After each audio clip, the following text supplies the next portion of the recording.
और आज का वीडियो हमारा है डेमोक्रेसी के ऊपर, जो कि क्लास 9th एनसीईआरटी का चैप्टर नंबर 1 है। इसके पहले हमने 2 पार्ट्स अपलोड कर दिए हैं, आप चाहें तो देख सकते हैं।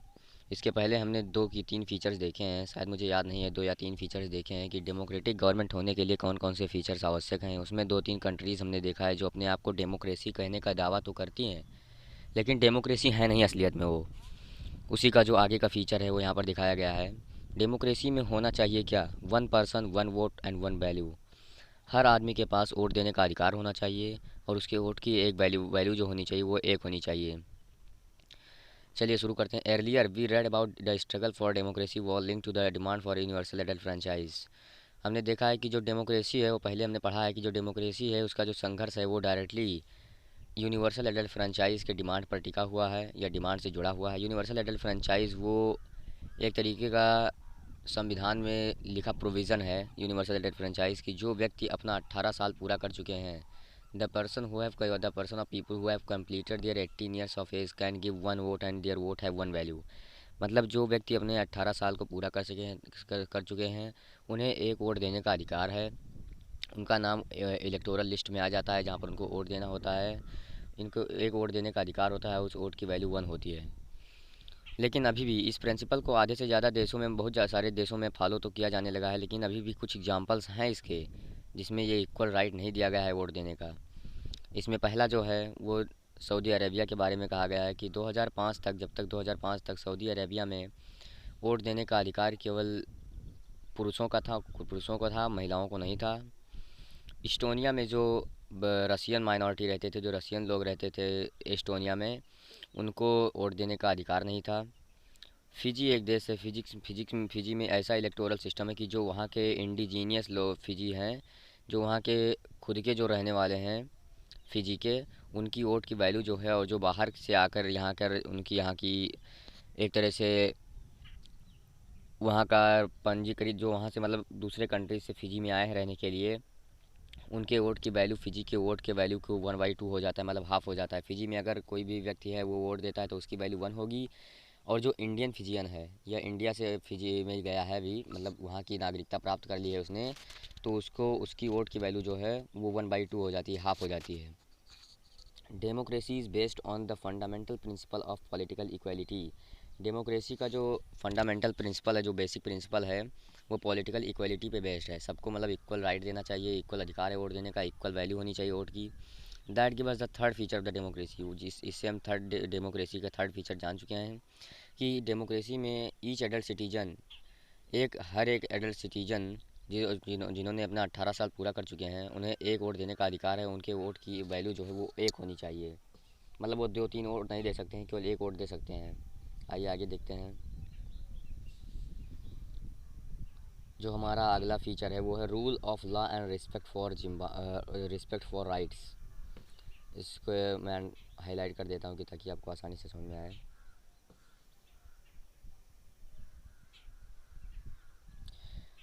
रूल ऑफ लॉ मतलब जो कि लॉ कॉन्स्टिट्यूशन के द्वारा बना हुआ है या जो कॉन्स्टिट्यूशन में है उसका रिस्पेक्ट करना चाहिए। अपने तरीके से लॉ और लॉज नहीं बनाने चाहिए कि कॉन्स्टिट्यूशन को ही चेंज करके लॉ बना दिया जाए।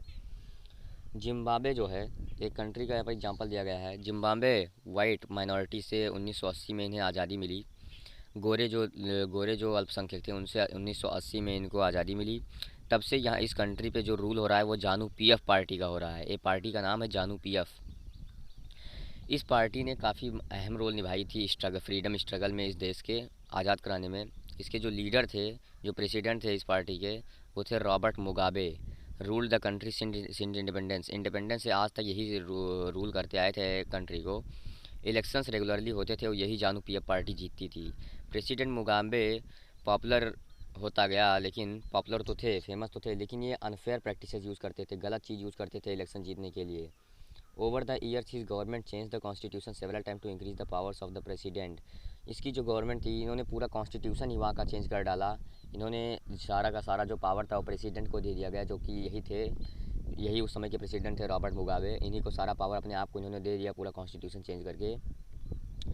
एंड हिम लेस अकाउंटेबल, और दूसरे को कुछ नहीं दिया गया, दूसरों को कुछ नहीं दिया गया, सारा पावर इन्होंने अपने आप को ही दे दिया। इसको मैं अंडरलाइन कर देता हूँ ताकि आपको आसानी से समझ में आए। Opposition party workers were harassed and their meeting disrupted. जो अपोजिशन पार्टी वाले वर्कर्स थे उनको परेशान किया जाता था और उनके मीटिंग जो थे उसको भंग कर दिया जाता था। वहाँ पर प्रोटेस्ट कराए जाते थे, पब्लिक प्रोटेस्ट मतलब दंगे कराए जाते थे, धरना प्रदर्शन कराए जाते थे। और जो धरना प्रदर्शन ये सब थे वो गवर्नमेंट के द्वारा डिक्लेयर किया गया illegal. Public protest and demonstrations against the government were declared illegal. अगर आप इन्होंने बताया, रॉबर्ट मुगाबे ने बताया कि अगर जो भी लोग प्रोटेस्ट करते हैं या धरना या आंदोलन करते हैं हमारे खिलाफ, उनके जो जो धरना प्रदर्शन है इनको सब डिक्लेयर कर दिया जाएगा इलीगल, गैर कानूनी, मतलब ये इलीगल हो जाएगा, ये किसी भी तरीके से माना नहीं जाएगा। There was a law that limited the right to criticise the president. There was a law that limited the right to criticise. एक यहाँ पर एक ही लॉ था जो प्रेसिडेंट को क्रिटिसाइज़ करने का था। प्रेसिडेंट के भी पास था सबको क्रिटिसाइज़ करने का। इनको कोई भी परेशान नहीं कर सकता था, ना कोई इनके खिलाफ आवाज़ उठा सकता था। टेलीविज़न और रेडियो जो थे, जो टेलीविज़न और रेडियो उन्हें कंट्रोल कर लिया गया गवर्नमेंट के हाथों में। रॉबर्ट मुगाबे ने इन सबको कंट्रोल कर लिया और वही न्यूज़ देते थे जो रूलिंग पार्टी वाले कहते थे। जो ये लोग कहते थे रॉबर्ट मुगाबे वही चीज़ जो छापते थे वो न्यूज़पेपर में, वही चीज़ ये लोग करते थे। जर्नलिस्ट जो थे वो उन्हें हरास्ट किए जाते थे, परेशान किए जाते थे। जो पत्रकार होते थे उन्हें परेशान किया जाता था। द गवर्नमेंट इग्नोर्ड, मैं इसको हाईलाइट कर देता हूँ।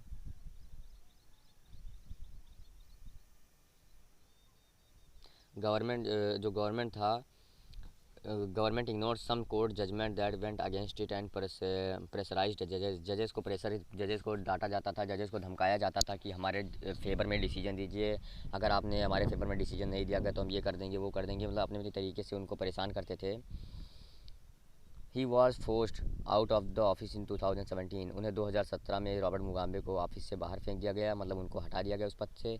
द एग्जाम्पल ऑफ जिम्बाब्वे का एग्जाम्पल दिखाता है that popular approval of rulers is necessary in the democracy, कि जो but it is not sufficient. The example of Zimbabwe shows that popular approval of the rulers is necessary in a democracy but it is not sufficient। ये Zimbabwe में जिस तरह की हरकत हुई, हमें पता चलता है कि इसमें रूलर्स जो हैं उनकी सारा जो कानून चलता था उन्हीं का चलता था। जो पीपुल्स हैं उन्हें परेशान किया जाता था। इनमें कोई भी नहीं था कि रिस्पेक्ट किया जाए लॉ का या फिर राइट का। यहाँ पर सब कुछ हनन हो रहा था, कोई भी चीज़ कॉन्स्टिट्यूशन में नहीं थी जिन्होंने ना बदला हो। इन्होंने सारा पावर प्रेसिडेंट को ही दे दिया। Popular governments can be undemocratic. Popular जो काफ़ी फेमस गवर्नमेंट्स जो हैं वो अनडेमोक्रेटिक भी हो सकती हैं। ये कोई ऐसा नहीं है कि जो फेमस अगर गवर्नमेंट है या पॉपुलर गवर्नमेंट है तो डेमोक्रेटिक ही है। Popular leaders can be autocratic. जो पॉपुलर लीडर्स हैं वो ऑटोक्रेटिक हो सकते हैं, मतलब एक सिंगल डिक्टेटरशिप के रूप में रूल भी कर सकते हैं। ये नहीं कि वो जीत गए हैं तो इसका मतलब है कि वो बिल्कुल डेमोक्रेटिक गवर्नमेंट का ही रूल फॉलो कर रहे हैं। If we wishes to assess a democracy it is important to look at the election. अगर हम एक अच्छा डेमोक्रेसी माने जिस चीज़ को, तो उसमें एक इम्पॉर्टेंट चीज़ है कि इलेक्शन किस तरीके से कराया गया है। But it is equally important to look before and after the election. लेकिन इलेक्शंस के बाद और इलेक्शंस के पहले भी इसे देखना ज़रूरी है कि सही से इलेक्शन हुए। मान लो गलत तरीके से इलेक्शन हुए, इलेक्शन जीत गए वो लोग, इलेक्शन में वो लोग जीतने के बाद गलत गलत चीज़ें कर रहे हैं, कोई सब पूरा कॉन्स्टिट्यूशन ही चेंज कर रहे हैं, तो ये एक तरीके से गलत काम है। But there should be sufficient room for normal political activity. यहाँ पर सफिशिएंट जगह होनी चाहिए कि नॉर्मल पॉलिटिकल एक्टिविटी, जो कि जैसे कोई मान लीजिए यहाँ पर इनके कहने का मतलब है कि यहाँ पर कुछ ऐसे भी लोगों को राइट मिलना चाहिए, उनके अधिकार होने चाहिए कि ताकि वो अपोज़ कर सकें। अगर कोई भी पार्टी का रूलर जो है वो गलत कर रहा है तो उसके खिलाफ आवाज़ उठा सकें। इतनी पॉलिटिकल एक्टिविटी के लिए कुछ सफिशिएंट स्पेस देना चाहिए कॉन्स्टिट्यूशन, या उनके लिए कुछ जगह देने चाहिए। This requires that the state should respect some basic rights of the citizens. हमें इसमें यह भी बताया गया है कि जो स्टेट्स हैं उनको बेसिक राइट जो सिटीजन्स के हैं, जो नागरिकों के अधिकार हैं, उनका भी आदर करना चाहिए, उनको ठुकराना नहीं चाहिए। They should be free to think. उन्हें फ्री चॉइस देना चाहिए कि वो अपने आप से सोच सकें, अपने आप से ओपिनियन कर सकें, अपने आप से अपने व्यूज़ को, जो अपने तरीके हैं उनके, उसको पब्लिक में दर्शा सकें, लोगों को बता सकें। क्योंकि यहाँ पर जो रॉबर्ट मुगाबे थे वो किसी को प्रोटेस्ट करने ही नहीं देते थे, किसी को दंगा करने ही नहीं देते थे, इसीलिए उन्हीं का रूल बना रह जाता था वहाँ पर। ये जो लोग भी इनके खिलाफ़, पत्रकार या मीडिया वाले जो भी इनके खिलाफ़ आवाज़ उठाते थे, उनको ये मरवा देते थे, या उनको जजेस जो इनके खिलाफ़ अगेंस्ट में इनके देते थे जो डिसीजंस, उसके डिसीजंस के देने के बाद ये जजों को मरवा देते थे, जजेस को प्रेशराइज करते थे कि ताकि वो इनके अपोजिशन में डिसीजन ना दें, इनके खिलाफ डिसीजन ना दें। These right must be protected by an independent judiciary. एक इंडिपेंडेंट जुडिशरी होना चाहिए कंट्री में, जो कि एक तरीके से अपना डिसीजन दे सके हर एक तरीके से। जैसे कोर्ट में बताया अभी मैंने कि जजेस को परेशान किया जाता था, प्रेशराइज किया जाता था कि इनके खिलाफ में डिसीजन ना दें। We shall read about more these right in chapter number 5। हम इसी इन सब राइट के बारे में, इन सब जो अधिकार दिए गए हैं यहाँ पर कि इंडिपेंडेंट जुडिशरी होना चाहिए, फ्रीडम टू स्पीच होना चाहिए, फ्रीडम टू वॉक होना चाहिए, चलने फिरने का, बोलने का सबका अधिकार होना चाहिए। इसके बारे में हम डिटेल में पढ़ेंगे चैप्टर 5 में। Similarly there are some conditions that apply to the way a government is run after the election. A democratic government can not do whatever it's like. एक डेमोक्रेटिक गवर्नमेंट वो सब नहीं कर सकती है जो वो चाहती है, simply because it has one an election. एक जो डेमोक्रेटिक गवर्नमेंट है वो अपने लिमिट में रहकर उसको काम करना चाहिए, फंक्शन करने चाहिए, नहीं कि पूरा जो ये जीतने के बाद जो चाहे वो करें। इनको सिंपली ये इलेक्शन तो जीत गए हैं, लेकिन इनको ये जो चाहे वो काम नहीं कर सकते, इनको एक लिमिट में रहकर काम करना चाहिए। It has to respect some basic rule. इनको कुछ नियमों को, कुछ कानूनों को मानना भी होगा, कुछ मानना ही चाहिए। ये नहीं कि सब इन्हीं के द्वारा बनाया गया कानून उस कंट्री में लागू होगा। In particular it has to respect some guarantee to the minorities. जो कुछ माइनॉरिटीज़ हैं वहाँ के कंट्री में, माइनॉरिटीज़ हैं या फिर कोई और जो अलग जनजाति के हैं या अलग देश से हैं, उनकी भी जो रिस्पेक्ट, उनका भी रिस्पेक्ट करना चाहिए। उनके भी राइट्स का, अधिकार का हनन नहीं करना चाहिए या उनको परेशान नहीं करना चाहिए। Every major decision has to go through a series of consultation. जो एवरी डिसीजन लेना चाहिए उन्हें एक सिंगल पीपल के द्वारा लेना चाहिए, जो कि उसका हेड है उसी के द्वारा नहीं।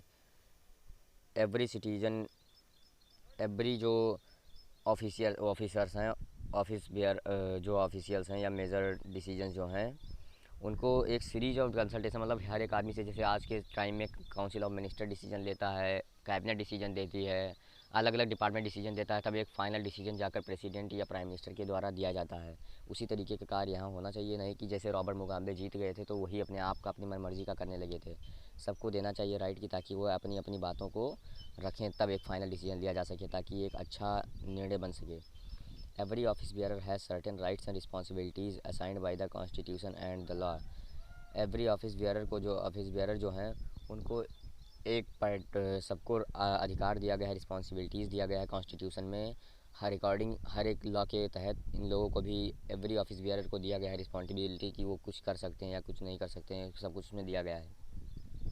Each of these is accountable not only to the people but also to other independent officials. ये सब केवल आदमियों के लिए ही नहीं है, अदर इंडिपेंडेंट ऑफिसर्स के लिए भी है, अदर अधिकारियों के लिए भी है। ये नहीं कि केवल पीपल्स के लिए है। We shall read more about this in chapter number 4। इसके बारे में हम ज़्यादा पढ़ेंगे चैप्टर नंबर 4 में। Both these aspects give us the fourth and final feature of the democracy. ये सभी जो एस्पेक्ट्स हैं, ये सभी जो भी मैंने अभी ऊपर पढ़े हैं, ये हम लोगों को चौथा डेमोक्रेसी का है, डेमोक्रेसी का चौथा हम लोगों को रूल जो फीचर है वो देते हैं, विशेषता कि डेमोक्रेसी में क्या होना चाहिए। एक डेमोक्रेटिक गवर्नमेंट जो है वो उसे रूल किस लिमिट में होकर करना चाहिए, कॉन्स्टिट्यूशन के हिसाब से करना चाहिए, जो लॉ उसमें बनाए गए हैं, जो कानून बनाए गए उसके हिसाब से करना चाहिए। और आदमियों का जो सिटीजन्स का अधिकार है उसको छीनना नहीं चाहिए, उनके अधिकारों की भी रक्षा करनी चाहिए। Summary definition, let us sum up the discussion so far. We started with the simple definition. हमने भी स्टार्ट किया था सिंपल डेफिनेशन में, शुरू में फीचर के जो फीचर सभी थे, जो शुरू में हमने डेफिनेशन स्टार्ट किया था वो था डेमोक्रेसी एक ऐसी गवर्नमेंट जिसमें रूलर जो है पीपल इलेक्ट किए जाते हैं। We found that this definition was not adequate unless we explained some of the keywords used in it। हमने पाया कि इस डेफिनेशन में, ये डेफिनेशन एडिक्वेट नहीं था, मतलब काफ़ी नहीं था, जब तक हमने इसके हर एक वर्ड का मीनिंग एक्सप्लेन करके नहीं देखा। पहले तो ये हमें लग रहा था कि एडिक्वेट है, लेकिन ये एडिक्वेट नहीं था। पहले तो हमें लग रहा था कि ये एडिक्वेट नहीं है, लेकिन ये एडिक्वेट नहीं भी था जब तक हम इसके हर एक वर्ड को एक्सप्लेन ना करके देखते हैं। Through a series of examples we worked out 4 features of democracy as a form of government. इन्हीं सब सीरीज ऑफ एग्जाम्पल्स की वजह से हमने आज 4 फीचर्स डेमोक्रेसी के बारे में पढ़े। अकॉर्डिंगली, इसी के according, democracy is a form of government in which democracy एक ऐसी गवर्नमेंट है जिसमें, मैं इसको हाईलाइट कर देता हूँ। डेमोक्रेसी एक ऐसी गवर्नमेंट है जिसमें rulers elected by the people take all the major decision, जिसमें जो रूलर पीपल के द्वारा इलेक्ट किए जाते हैं, जो शासक इलेक्ट किए जाते हैं, उन्हीं के हाथों में सारा पावर होता है, वो चाहे जो भी डिसीजन ले सकते हैं। Election offer a choice and fair opportunity to the people to change the current rulers. अगर मान लीजिए कोई भी जो रूलर है वो उसको चुना गया और वो गलत काम कर रहा है, वो पीपल्स के फेवर में नहीं कर रहा है, वो सारी जो बजट्स हैं उनको खा ले रहा है, कोई भी डेवलपमेंट नहीं कर रहा है कंट्री में या किसी भी पर्टिकुलर एरिया में, तो उसको हटाने का भी पीपल्स को अधिकार है, वो अगले इलेक्शन में दूसरे को वोट कर सकते हैं। This choice and opportunity is available to all people on an equal basis. यही अपॉर्चुनिटी सबको अलॉट है, सभी पीपल्स यही कर सकते हैं। ये नहीं है कि सिंगल कोई सिंगल चाइल्ड है या कोई सिंगल पीपल है तो उसी के हाथों में ये जो चॉइस है। हर एक व्यक्ति जो चाहे वो कर सकता है इलेक्शन में। The exercise of this choice leads to a government limit by the basic rules of the constitution citizens right.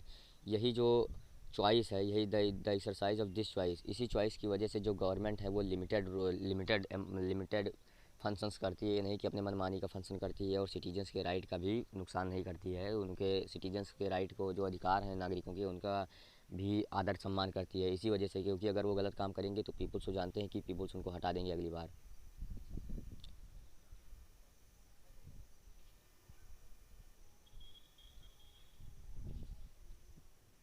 Y democracy.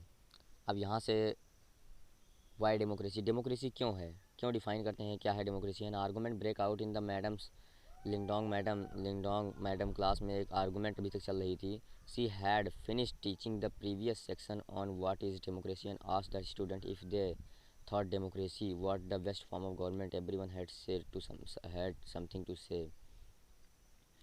इन्होंने प्रीवियस सेक्शन में ही डेमोक्रेसी के बारे में बहुत सारे डिफिनेशंस, और क्लास में कॉन्वर्सेशन हो रहा था कि डेमोक्रेसी क्या है, उसको हर एक स्टूडेंट ने अपने अलग अलग तरीके से उसको डिफ़ाइन किया। एवरीवन, सभी को मौका दिया गया था कि वो डेमोक्रेसी के बारे में कह सकते हैं। उन लोगों ने कहा भी था। तो हमारा जो आज का वीडियो है वो यहीं तक। इसके आगे हम देखेंगे कल से डिबेटिंग मेरिट्स ऑफ डेमोक्रेसी।